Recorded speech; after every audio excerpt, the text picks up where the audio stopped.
नमस्कार मंडळी, रामकृष्ण हरी. तर मी आज सकाळी बघू शकता ही आळी केलेली आहेत आणि कोंबड्याचा खात पण टाकलाय. चक्कूचं झाड एवढं मोठं झालंय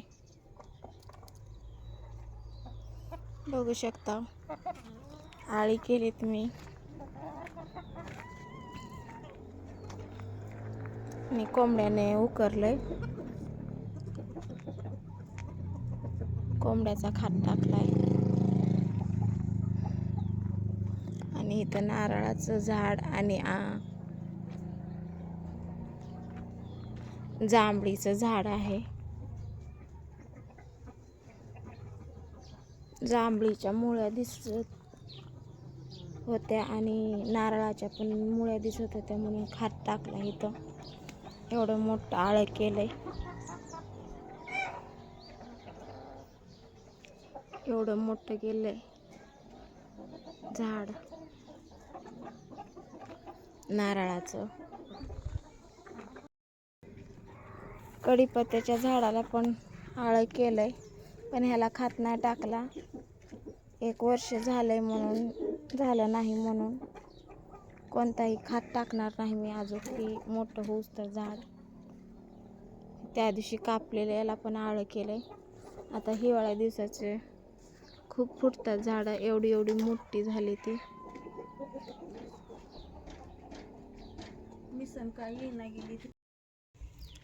त्या दिवशी लावलेली झाडं एक पण फुटलं नाही. या आधी लावलेलं ही फुटलंय, ती गोकर्णाचं पण फुटलंय. त्याला पाणी घालायचंय, बरणी सगळी वाळून गेली. आणि ही पण जास्वंदीचं फुटलंय, आधी लावलेली महागून आणलेली काहीच फुटली नाही ती.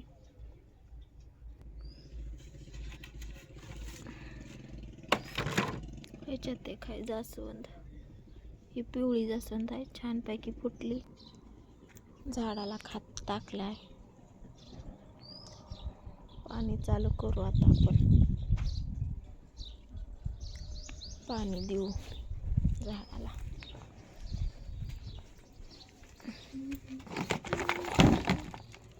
पाणी चालू होते का नाही? पाणी चालू होई नाही.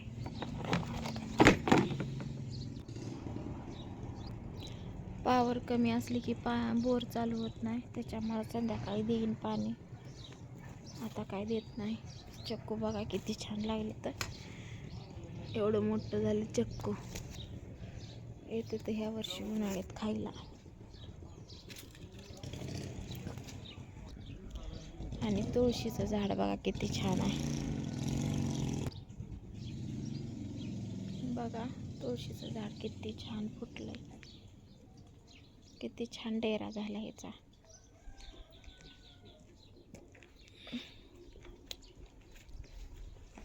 या झाडाला चक्कू लागले तेवढं, किती छोटे झाड आहे, चक्कू लागले तर एवढंच झाड आहे.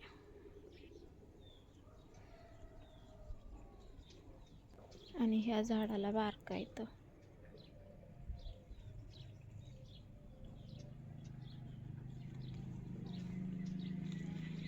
ह्या झाडाला बारका येतं आणि ही झाडाला मोठा येतं.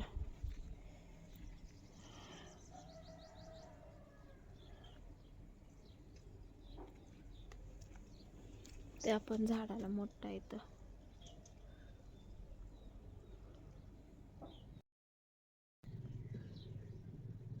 मस्त असंच फुटलंय कढीपत्त्याचं झाड.